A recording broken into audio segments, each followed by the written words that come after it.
It's my pleasure to introduce Jillian McGuire and Brenda Dory. Jillian is a nurse practitioner with over 15 years of experience in healthcare. She has practiced in the emergency department, acute stroke unit, and now in the pain clinic. She takes a holistic perspective on patient care and strives to assess and treat the whole person in order to encourage the best possible quality of life for them. She's interested in the links between mental and physical health and how together they inform patient outcomes. Brenda is an occupational therapist with over 10 years' experience in stroke care across the continuum. She has worked in acute care, inpatient, and outpatient rehab, as well as covering the stroke navigator role. She is motivated to always provide quality stroke care and work collaboratively as a team to enhance patient outcomes. And with that, I'll turn it over to Jillian and Brenda.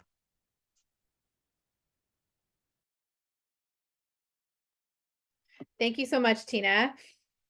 Hello, everyone. My name is Jillian, and we have broken this presentation up into basically two parts. So I'm going to go over a little bit of what post-stroke depression is and what some of the best practice guidelines are in terms of treatments, as well as some of the possible complications of having a patient who develops post-stroke depression.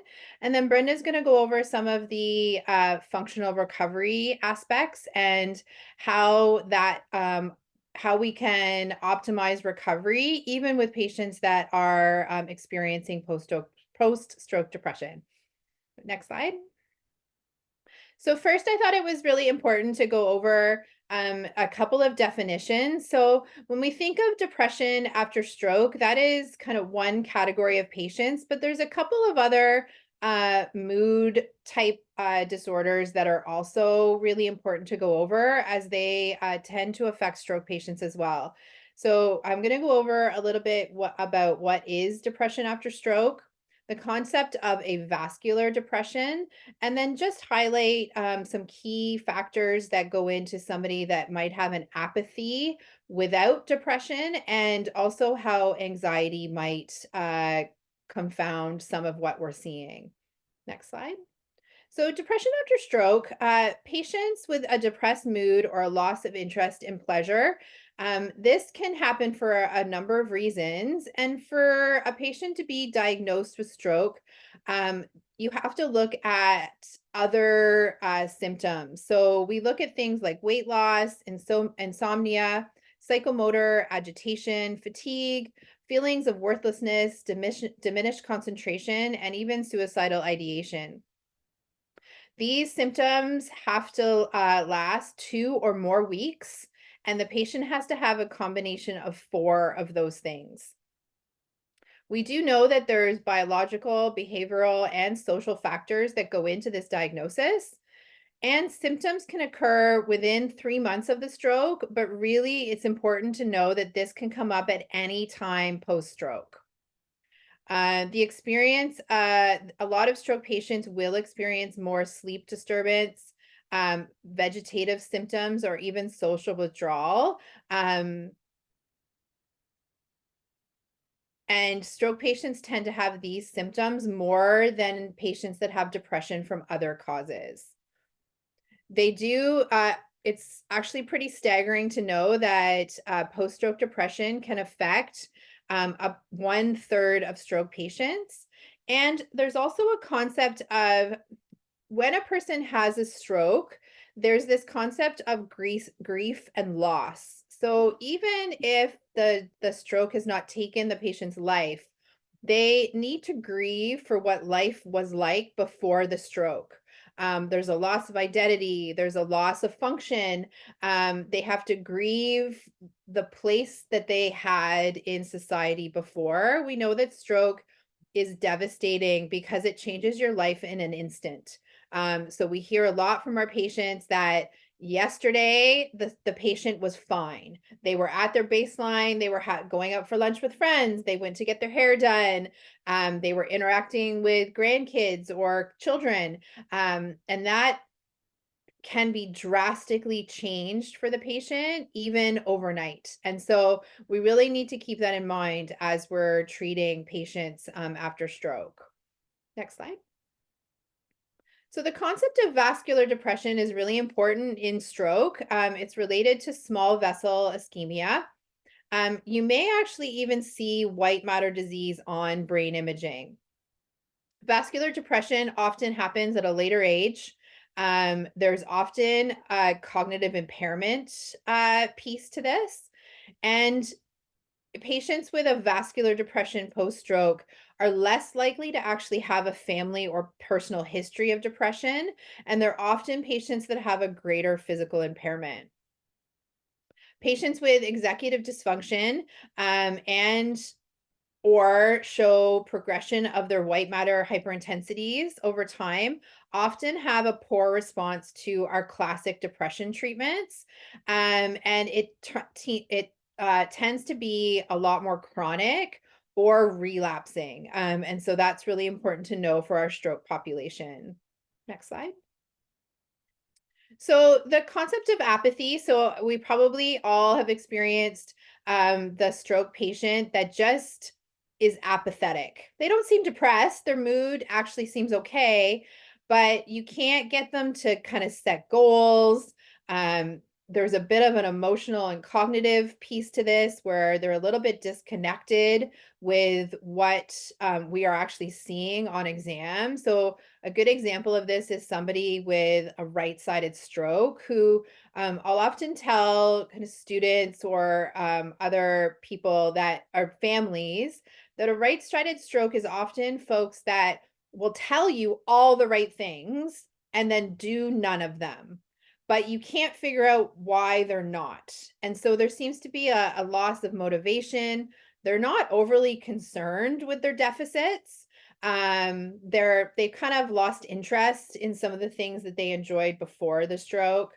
And often this results in the loss of initiation. So even if Allied Health will go in and do their assessments and they're saying, there's a lot of potential here. I really think this person has a lot of recovery potential, but I can't get them to initiate tasks.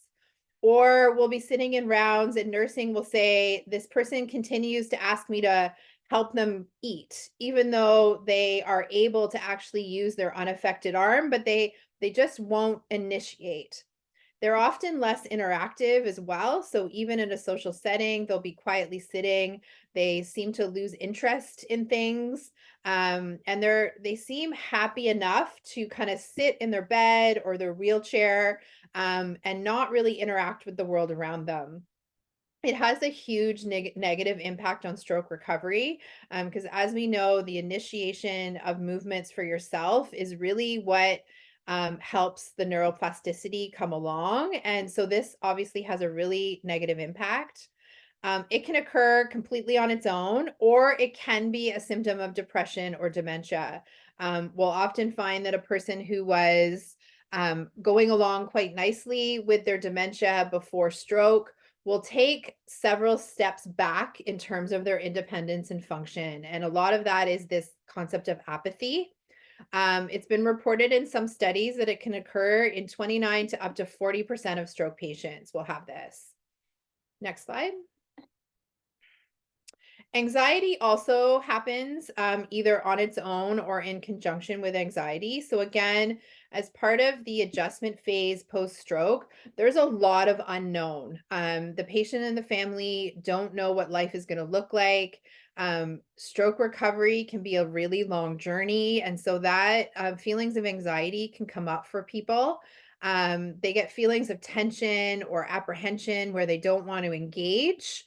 They're really worried. A lot of patients will worry that they're going to have another stroke or they're going to injure themselves in some way. And then there's also some physical manifestations of anxiety, which then will affect the ability to participate in rehabilitation activities. So things like increased blood pressure and increased heart rate, which will then put them at risk for another stroke event. And so sometimes we really need to make sure that we're watching people for anxiety and treating it when we can. And again, anxiety disorders, just like depression, can occur when these symptoms become excessive or chronic, so they don't go away and the patient can't cope with them. Next slide. So all stroke patients should be considered at risk for post-stroke depression, regardless of the stage of recovery they're in, right from acute care all the way through to reintegration into their communities. Patients and families should be given information and education about the potential impact of a stroke diagnosis on their mood and know what to look for. So it's often the patient's families, caregivers, and friends that will alert the healthcare team to changes in the patient's mood from their baseline.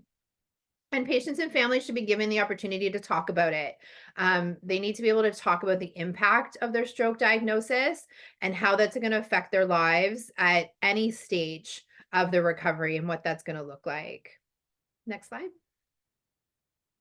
So in terms of screening, so this happened, there's been quite a lot of work in terms of how do we screen for post-stroke depression, what tools do we use, and then what do we do about the results? So really from the Canadian best practices, it says all patients who have had a stroke should be screened for post-stroke depression when it's medically appropriate. So certainly in the hyperacute phase, when folks are getting interventions, there may be levels of consciousness that would not allow us to screen for this. And the patient does need to be able to participate to a point. You do have to have trained professionals using a validated tool. So there is actually some research in the literature around nursing doing the screening, because they're the ones often that are spending the most amount of time with patients over time. So they may see changes from day to day or even week to week. You could have a patient that you saw last week that you were with for a couple days, and then you take your days off and you come back and you notice changes. And so it's really important to include nursing in this screening. We need to also screen for risk factors. So what puts a person at higher risk for developing a depression? And we need to use appropriate strategies to screen patients with communication impairment. So we know that stroke has a high incidence of patients being unable to communicate with us effectively, whether that's understanding what we're asking them or being able to appropriately tell us the answers to our questions. And so we do need to use some validated tools for folks that have aphasias. And patients with a high risk for depression should be assessed by a professional with expertise in diagnosis, management, and follow up. So, how do these screening tools identify the patients that need to go on to see psychiatry or other mental health supports? Next slide. So what are the risk factors? So I've put asterisks on the two things that tend to lead to the biggest incidence of depression. And so those include the severity of the stroke. So it does make sense that the worse the stroke, the worse the bigger risk for depression, as well as a functional dependence. So again, there's a lot of depression related to a loss of function. The presence of a cognitive impairment, a history of depression, folks with communication deficits, and then folks that are at risk for social isolation are also part of the risk factor picture. Next slide. So, what is the best time? So, the best practices do highlight that screening needs to take place at various stages because the timing of onset varies. Repeat screening may also be required. So this is not something that's like a one and done checkbox. This needs to be something that happens a couple of times over time. And it really should follow transitions of care. So we do know that patients are most at risk for complications as they transition. And so these things include going from acute care into rehab, going from acute care directly into the community, and then going from rehab into the community. Again, can be done in secondary prevention clinic visits, and then also with their primary care practitioners, generally following discharge, any follow-up from specialists, and then just during regular health assessment appointments. Next slide. So there is a number of screening tools that are available to us. So I did take this right from the Canadian Stroke Best Practice recommendation. So if you are looking for a lot more detail about what these screening tools are, they're available on the website. But this is the collection that has been put together. So the geriatric depression scale is a self report, just yes or no responses. It's pretty sensitive and specific, and would highlight when you need to do further assessment. Again, it's important to know that these screening tools only highlight the risk for a depression or an anxiety. And when people are scoring higher on these scales, that should really trigger a more in depth assessment. I know the one that we're, at least at Hamilton Health Sciences, the one that we are the most familiar with is the PHQ, so the Patient Health Questionnaire. And again,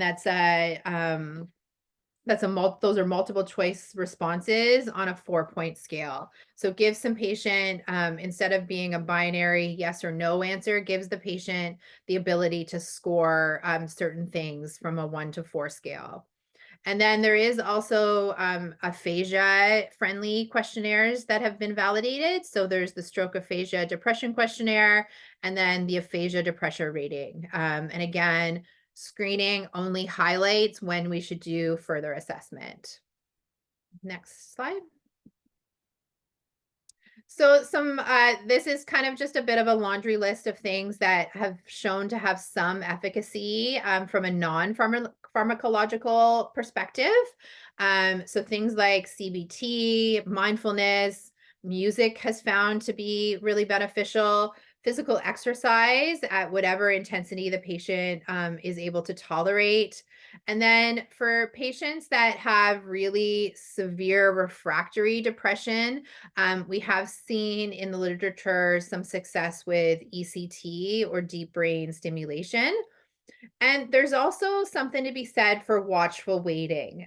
So patients that score kind of mid-range on their screening tests that are at risk, sometimes the best answer is to let the patient know that you're a little bit concerned about a depression developing, and watch and waiting and assessing, and then re-screening to see if any of that if those depression symptoms have come to light. Next slide. So in terms of pharmacotherapy, it should be considered and started if a depression is persistent or if it worsens, or more specifically for stroke patients, if it's interfering with their clinical goals. So is this depression really getting in the way of having functional recovery? There's been limited research, but no one has found one drug or drug class that's been superior to any other. But it does look like from a side effect profile that SSRIs might be favorable. It's really more important to look at side effects and effectiveness of the medication than the class of the medication itself. And you need to have a plan for monitoring response to treatment. So, is there a change in the severity of the symptoms? You want to make sure that you're assessing for potential side effects. So you don't want to trade one set of symptoms for another set of symptoms that will continue to get in the way of recovery. And you always want to obviously update your ongoing medical plan so that the professionals within the circle of care for the patient can also be monitoring for effectiveness. If you do determine that your treatment is effective for the patient, it should continue for 6 to 12 months so that we don't have a recurrence. And if the patient or yourself do decide that it's time to discontinue those medications, it should be a slow taper over 1 to 2 months while you monitor for return of symptoms. So in the case of some symptoms that really, so the pseudobulbar effect, if you're noticing that these things are severe and persistent, so tearfulness or emotional lability, then really medication in that group of patients should be strongly considered. Next slide. So there has been some talk and a little bit of kind of hallway discussions, certainly in my time in stroke, around prophylactically treating for depression. So it has shown that treating prophylactically will prevent some of the symptoms, but it's not actually clear if that affects functional recovery.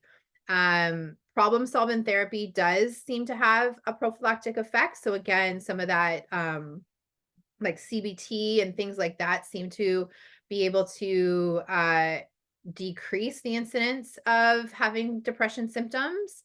And it's also been shown that peer feedback and involvement is really important. So, having peer support, friendly volunteers that are stroke patients that come back and visit with folks either in acute care or in the rehab facility, that this actually does have a really good effect on decreasing incidence of depression. And then there was one RCT that found that fluoxetine was associated with lower rates of depression and improved motor recovery. But that was just one small study and it hasn't been replicated. Next slide. So other things to consider. So when you're screening for depression, you should also be screening for anxiety. As we've seen, anxiety, the prevalence has been is increased for sure. Often anxiety is coexisting with depression, and it is reasonable to offer pharmacotherapy for folks that are having anxiety. Apathy should also be considered. So, is this an apathy with or without depression and anxiety? And for that, it's reasonable to look at non pharmacotherapy options like music therapy and exercise. Um, we have in the past used some off label psychostimulants, so things like Ritalin, to see if that will have an effect on apathy. And to be honest, it's pretty hit or miss. Some patients will respond, but again, generally it doesn't. It doesn't often result in better functional recovery. Next slide. So I'm going to hand it over to my colleague Brenda to take it over from here. Thanks, Jillian. So I guess I'm going to talk a little bit about, kind of what do we see when we see patients who are maybe exhibiting signs of depression, and how does that kind of impact not only on their function, but on their overall recovery. So, I think of myself as an occupational therapist, and when we go in and, you're kind of wondering what's going on with the patient, it's always really, nice and easy when the patient tells you, I feel depressed, or I feel down, or, I feel sad, or those kinds of things. But that's not often what we hear. Usually we kind of see more subtle things, like maybe they might have some limited or some altered participation in therapy, maybe more fatigue. I think about the patients where you go to see and they're maybe just a bit decreased initiation or not really participating in the daily care the way we think they might be able to. They might have some decreased social interactions. One thing, they might have kind of decreased interest in eating, so decreased oral intake. And then we also will see kind of cognitive impairment kind of go hand in hand sometimes with depression symptoms. And so it can be pretty difficult, I would say, for allied health to kind of tease out the impairments. Is it depression? Is it apathy? Is it cognitive impairment? At the end of the day, we're trying to work with and trying to treat what we see. Sorry. So I touched a little bit on, the changes in cognition, and I think it's important to highlight how low mood can impact on cognition. And I won't go too much into it because I think it can have quite a big impact on cognition. And generally, it's more of a negative impact on cognition. So if you're feeling kind of down and not really participating, not really engaged, it can be harder to remember things. You can have decreased attention and concentration, decreased problem solving, and so it can really present as a cognitive impairment, and then that in turn can impact on individuals' function. We can also see kind of the other way too, where cognition can impact on mood. So if you're having cognitive impairment post-stroke, that can also lead to lower mood, especially, for some of the people who are maybe more aware of their cognitive impairment. They're saying, I have a brain fog, or I can't, focus or pay attention as much. And that can lead to kind of symptoms of feeling more down. And then the cognitive changes can really impact on an individual's ability to participate in activities that might improve their mood. So we see it kind of working both ways for individuals, and this can happen any time throughout their post-stroke journey. It can be in acute care, rehab, back in the community. We can see it at any point. So when we're seeing these symptoms, it can impact on their recovery. So as we know, depression can impact on concentration. It can impact on motivation. It can impact on, your overall energy level. So this in turn can make it quite challenging for individuals to really engage in their therapy. And as a result, they can lead to kind of a slowed process in their overall rehabilitation, and it can lead in turn to overall decreased functional outcomes. So it can be, sorry, lost my train of thought there, but sometimes what we see is that, when people are feeling down or having the depressive symptoms, it's like they kind of become more of a passive participant in therapy, where we know that, for better outcomes, we really want individuals to be an active participant in therapy, setting their own goals, initiating things, and that can be definitely more challenging when they're experiencing depression. And both lower cognition and depression have been shown to lead to lower functional outcomes. So, you can be having kind of lower functional outcomes for many reasons. So, Jillian talked a lot about kind of some of the different treatments, the pharmacological and non-pharmacological. And, I kind of think about what can we do as allied health, and kind of what is our role in the overall kind of picture. And some of the things that I was thinking about is education. So education to patients and families, about what they might be experiencing post-stroke.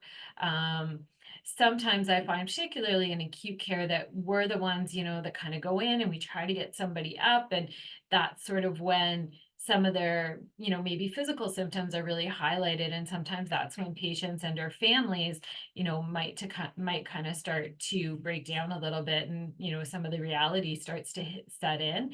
And so I think sometimes, it's education, it's giving people that space to kind of talk about what's going on, and sort of acknowledge that this can be a very big change to what their previous function was. Like Jillian said, maybe yesterday they were, just out there living their life, and today they're needing assistance to get out of bed.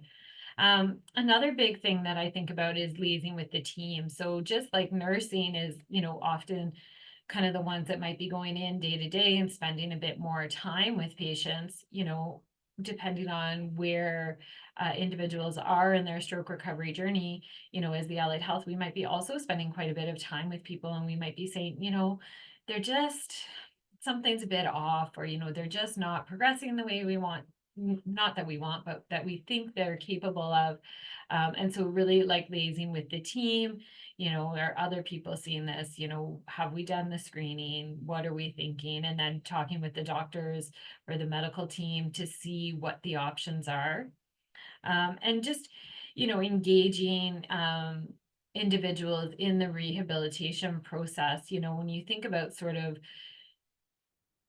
general strategies in terms of managing depression, it's doing activities that you enjoy, and exercise and things like that, and that can really be involved in the rehabilitation process, trying to get people back to some of those things that they would have done before. And just like Jillian mentioned about the screening, sometimes it is the allied health doing some of the screening. I think particularly, engaging some of our SLP colleagues for individuals with communication or language impairments that might be able to assist with some of that screening. And then I don't know if Jillian, you want to jump in here, but I know we kind of wanted to put a slide in, just sort of acknowledging that, we do work in the, I don't know, Jillian and I called it the real world, right? Where, there are some limitations to what we're able to do. And Jillian can talk a little bit about it too, but one of the things, in the Canadian stroke best practices, you see is like CBT and things like that is one of the non-pharmacological options. And some of those things, we have limited access and resources to be able to do some of those, refer to some of those supports. And sometimes, I think about myself working in the hospital and just the environmental or physical limitations to some of the things can really impact as well. Yeah, it's really important to note, like, a lot of the best practices, especially those non-pharmacological ones, take a significant amount of time and resources. And we know, like, our social work colleagues are excellent about engaging with families and patients around the life changes and the supports and letting people talk about it. But again, their time is also really stretched, and you may not have half an hour every day to go talk to a patient about the changes that they're experiencing post stroke. And that, unfortunately, is the reality of our healthcare system. And so, like Brenda said, we thought it was really important not only to highlight what the best practices but to acknowledge that there are some real world limitations to being able to offer these things to patients.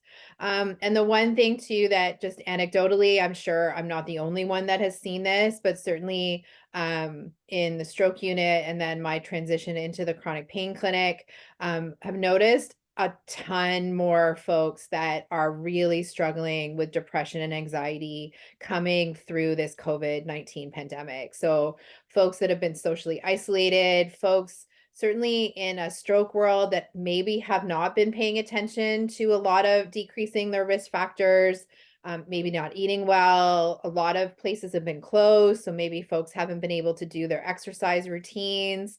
They've been socially isolated from their family and friends. And then all of that will lead, again, puts them at higher risk for developing a post-stroke depression if they were already dealing with those things before coming into hospital.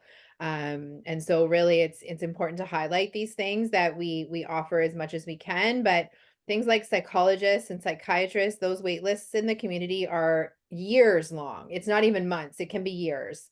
And limited supports in terms of what home care can offer, and what social work can offer in the community. Those resources are incredibly limited.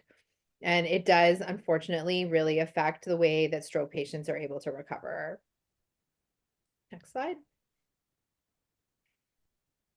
So really some takeaway points from today is that really treating depression really does improve mood and boosts physical, cognitive, and intellectual recovery. Depression can occur at any time post-stroke, and symptoms may become apparent at follow-up visits, not necessarily in the hospital. And that it really does peak around 3 to 6 months post-stroke when the reality of the situation really does hit in. I think for the first 2 or 3 months, and I'm sure Brenda would speak to this more than I could from a rehab perspective, that there's hope. People think that they're going to get better. They continue to work towards their goals. And sometimes around that 3 to 6 month mark, some of the permanent deficits become more apparent.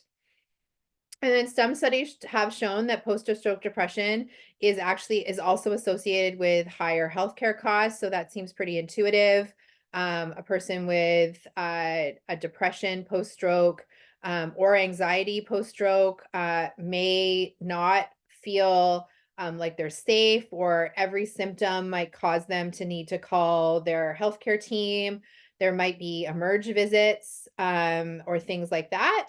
And then unfortunately, post-stroke depression is also associated with higher mortality rates, as well as higher incidence of a second stroke event after their primary event. So those things are really important to keep in mind as we are helping post-stroke patients.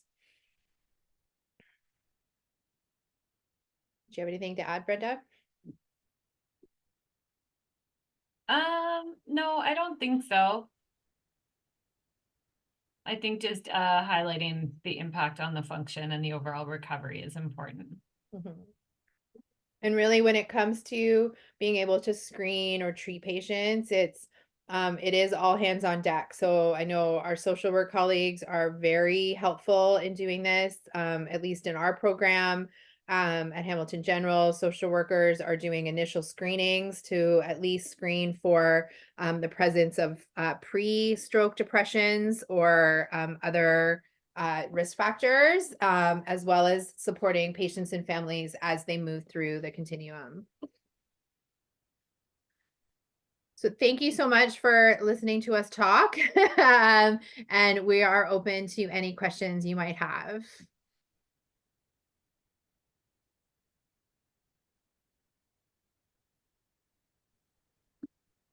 So I'll just go through there is some questions in the chat. So Brooke Davies, sorry, is asking about best screening tools for post-stroke depression for those over 65.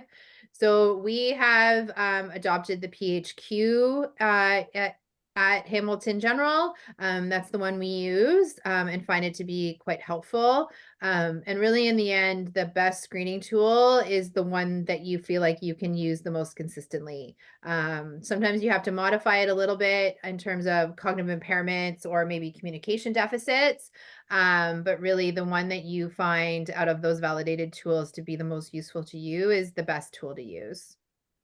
Okay. Thanks, Jillian. Would you like me to continue reading the questions, or what's Yeah, that'd easiest? be great. Okay, so we have another comment that social workers are trained to administer those validated tools and also hold the space for some of the emotions that come up during those that RNs may not. And also, research outlines that psychotherapy paired with pharmacological interventions have done well. Don't know if you have any feedback. Yes, absolutely. Worked with some absolutely phenomenal social workers that are able to do a lot of this work. And like I said, it's um, everybody we're looking for any resource, any professional that's able to do this work. And so, yeah, absolutely, I completely agree. Okay. Next from Vera, uh, how do you involve the caregiver or family on the depression therapy on a long run? So I think that the main thing at the in the initial stages is a lot of education. Sometimes families get frustrated because they think like, why don't they just do this? I don't understand why they're not participating. And sometimes it's a lot of again supporting the family as they're supporting the patient. So a lot of education around like this isn't something they're doing on purpose. It's not malicious. This is a medical condition. Depression is a just like treating hypertension. Depression is also a medical diagnosis, and so a lot of it is education. Brenda, what do you see on the rehab side? I was gonna highlight what you say because you see a lot of the, well, don't ask my loved one if they want to get up. Just tell them, or just they have to do it. So don't ask them if they want to do it. And I think, as healthcare providers, we really, value the individual's wishes and acknowledge, that we can't just make somebody do that. We can't just make somebody get up or make somebody participate. And so it is a lot of education to the patient and to the family, and then liaising with the team, to figure out how can we help this individual. But it's ongoing education throughout their stroke recovery journey. Okay. Also, just want to note that if people would like to raise their hand, that's also another option instead of typing it in the chat. But we have another comment from Dixon, and this is outpatient rehab programs versus day program. If there is more funding put into longer term outpatient rehab programs for geriatrics and stroke clients, it will go a long way for recovery in the community. Many clients do not want to attend day program given various levels of functioning of the clients in these day programs or stigma of appearing less abled to others or transportation related issues. Yeah, it's definitely very frustrating that we don't have different ways to get rehab to folks. That there's just not a lot of funding for like virtual based programs that you can do with a allied therapist, one-on-one over video. I know, and Brenda can speak to this more than I can from an occupational therapy perspective, but we also know that having a patient in their home environment where they're familiar with the space and the people really supports folks with cognitive impairments, which then can relate to a better functional outcome. Um, there just is not funding for a lot of those programs. I don't know the background of all of that, but I know I I also am frustrated with the limited way that we can get folks to see therapists in places that work for them. Yeah, I mean, the transportation, right, for anything outpatient based is always a challenge, especially given that, post-stroke people can't drive. Um, and I mean, it's a barrier across healthcare, really. But certainly for stroke individuals, like you say, being able to do some of that in their own home environment. I'm constantly saying, to family, give me pictures. We'll set, up rehab as close to your home environment as we can, but there's always that safety net, in the rehab environment that there's just not at home. So it is nice to be able to do things at home, but we just don't have that capacity. And Lee wants to say thank you for covering this topic, and that was a great presentation. And now, Stephanie, what are your thoughts based on experience, literature about collaborating with patients and family to complete the SADQ H10, given that it is an observational tool and nursing or social work staff may not have continued contact with the patient over the last 7 days? Yeah, I don't have personal experience with the SADQ10, but I would say that it is always beneficial to a patient to include the family and caregivers around them. So I know a lot of the times when I'm doing family meetings or doing updates at the bedside, that it's often the family that notices these subtle changes. So again, we only know these people for a very small snapshot of their life. We don't know how they interact with folks. We don't know what their habits are. We don't know their communication style. And so, really, in whatever way you can, it's always beneficial to include the family and friends of the patient so that even subtle changes are noted. And it's also important to acknowledge that what the patient is going through is going to affect those around them as well. So I think it leads to better outcomes for all when you collaborate and educate everyone at this kind of at the same time. So it decreases frustration on the patient side when they've got this very well-meaning but also overbearing family that may be encouraging them beyond what the patient feels their limits are. But also on the flip side of that, it's often the family and friends that bring symptoms to our attention first. Brenda? Yeah, I concur. All the time I'm saying to family, is this them or is this different? Right? You knew them before. I didn't know them before they had their stroke event. So it's always important to ask those around an individual as much as possible for their feedback and input. There's a question from Jennifer. You mentioned screening is important at all transitions. Are you also including suicide screening in this process? And if so, what is your process for this? Yeah, so it is important when dealing with mental health to always be aware of suicidal ideation.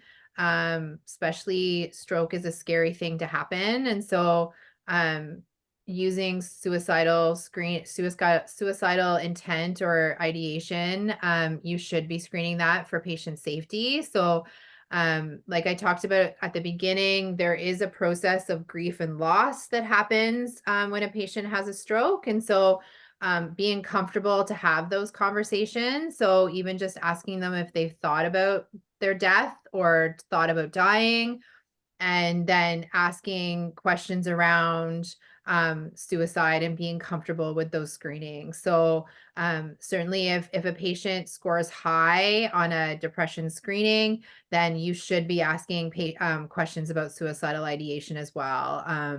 It should be part of an initial screen. So like I said, in our program, if the social workers are screening and the patient does say that they have a history of depression, it should follow, what does that mean? What does that look like? Have you had previous suicidal ideation? Have you had previous suicide attempts? And so that we can make sure that the patient is safe. And then that would also trigger further investigation. So certainly in an inpatient environment, you would ask our psychiatry colleagues to come and assess the patient. If this is kind of latent suicide ideation where they're thinking about death but don't have a plan or a way. And the other thing to keep in mind too, is that through my experience in the emergency room and then through the stroke program, if a patient, you should never feel like just because the patient has physical functional impairments, that if they are not truly serious about committing suicide, that they won't find a way. So don't discount a patient who is having active suicidal ideation because you think that they won't be able to access the means to do it. We've had patients who have tried to wrap call bell cords around their neck. We've had patients trying to use IV tubing. And so it's really important to take these things seriously for sure, no matter what the patient's functional abilities are. And I would just add that it's important for everybody on the team to feel comfortable to have some of these conversations, because it's one thing when it comes up in screening, but sometimes it comes up in therapy. You're just walking somebody and having casual conversation, and that's when some of this stuff comes out. Sometimes it's more in those informal moments. So I think it's important for everybody on the team to feel comfortable to ask those questions in the moment, to get behind is there some intent, and then to liaise with the team about what you've heard and what you've talked about with the patient. Yeah, you never want to screen a patient for depression and then say, okay, thanks, and then move along. I know at Hamilton General, we've done some work around um, anything around death and dying and difficult conversations. We offer that education to all staff. From even our business clerks are interested in knowing some of this information. And so, again, the more people that are comfortable having these conversations, the better it is for the patient. Thank you. We have another thank you for the presentation, and it seems apparent that the real world does not allow for us to follow the Canadian stroke best practices as we wish we would. What have you found to be the most beneficial with these limited resources? So like we both mentioned just previously, I think having as many people comfortable having these conversations as possible is really beneficial, to really optimize on the resources you do have.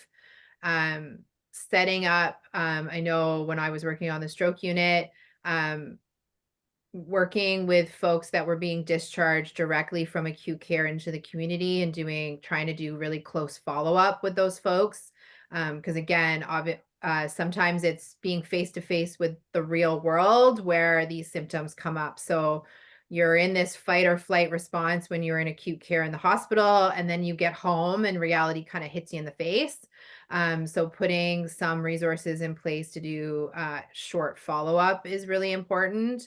And then really optimizing your screening. So, what is the screening tool that as many people are trained for and then catching as many people that are at high risk for this is really the way that we tried to go about it at Hamilton General. Yeah, I agree. My answer was going to be a collaboration, right? Like involve as many people on the team as you can and do the best you can. Okay, and we have another comment from Dixon.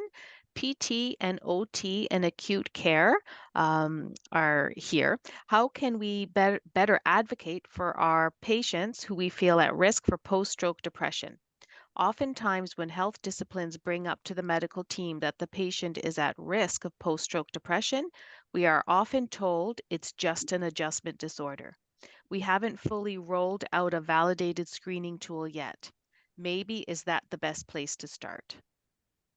I will give that one to Brenda since she is on that side of the team. Well, I would say, I think highlighting when there's issues that are impacting on participation or recovery. So to me, that is kind of I don't know what the word I'm looking for, kind of something that the medical team can kind of grab onto, right? You're like, I'm seeing things and it's impacting what I'm trying to do. It's impacting their recovery. It's impacting their function. So I think that's helpful. And I think if you can do a screening tool, having numbers is also helpful, right? So if you're able to say, hey, I did this and they scored this, that's also helpful. In acute care in particular, it is tricky, right? Because people are pretty early on, and not always, you do want to sort of give people that chance. Maybe it's called the watchful waiting that Jillian kind of talked about. There's not always that desire to kind of jump in and do something right away. And I think sometimes it's about how you ask the patient, right? So we might see as allied health when we're working with somebody that it's impacting their function, or they're feeling kind of down, or in casual conversation, they're saying things that make you think their mood is down. But if somebody goes in and says, hey, are you depressed? They might say, no, I'm fine. Right. Sometimes it's in how you ask that question and the words that you use. So I think, always advocating for our patients and, looking for different ways to kind of bring out the impact of that, and have those conversations, with your team is always really important.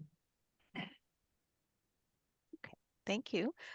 We have another comment or question here. Sorry, how do you differentiate between depression and apathy as an independent syndrome? So that really comes along with feedback from the allied team and what the patient's doing in therapy sessions, asking the patient. So I tend not to come right out and say, are you depressed? But I say, are you feeling down? Are you feeling blue?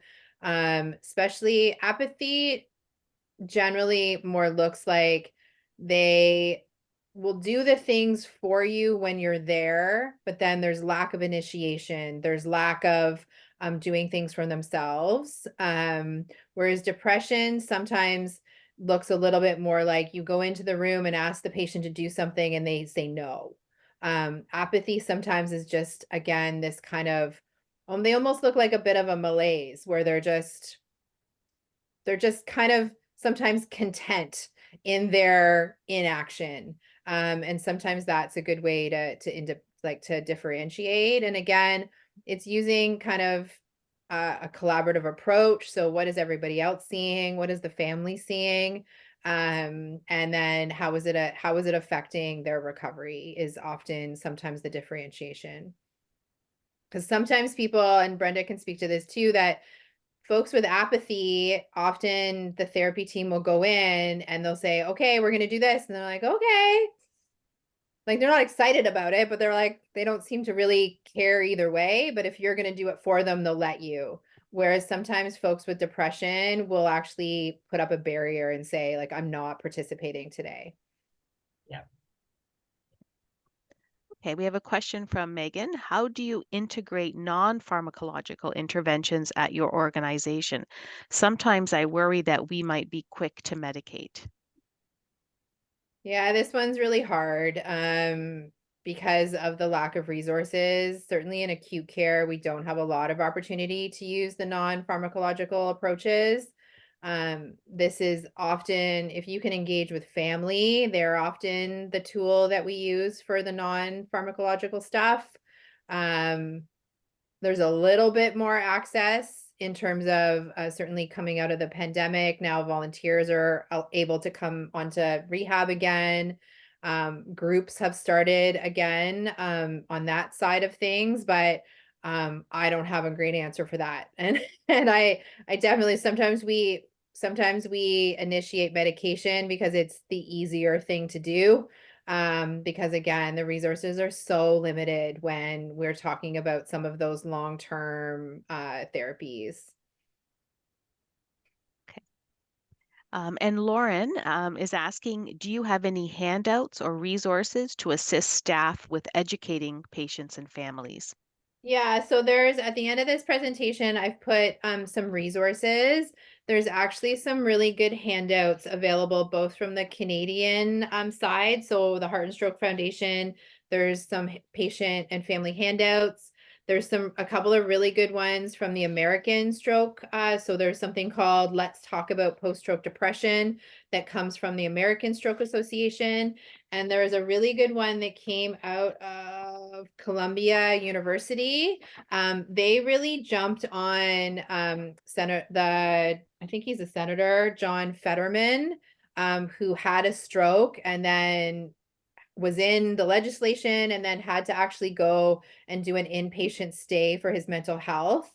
And they really highlighted how he had had a stroke and he had post-stroke depression. And so they've put together a handout called How Common is Depression After Stroke? And that comes from Columbia University Irvine Medical Center. So those are a couple that I found to be really informative, but at a level that patients and families would understand.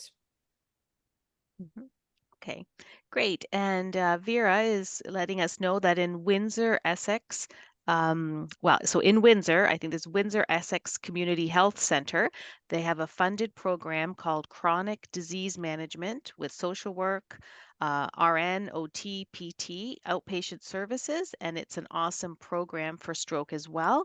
And she's included the website, wech.org, for anyone that would like to check it out. Perfect. And We're going to send all our patients out to Windsor. and Lauren is saying thank you. Fantastic. Okay, so that is all of the questions we have. I don't see anybody with their hands raised, and we're really uh, very close to time. So appreciate very much. Um, Jillian and Brenda, for your fantastic presentation, and to the audience. We've had great engagement today. Now, as you close the webinar, you will have the option of clicking on a very short survey. So we really do value hearing and learning from our audience. Tomorrow, all the participants will receive an email that will have a link to the recording and the presentation slides. And if you do have a question that comes up that was not answered, please feel free to email it to me, and my email will be in the follow-up um, email. Our next Stroke 101 webinar is on January 31st. Dr. Tammy Labreche will be presenting on vision post-stroke. The registration link will be available on our website and distributed early in the new year. Okay, have a great rest of the afternoon, everyone. Thank you so much. Thanks, bye.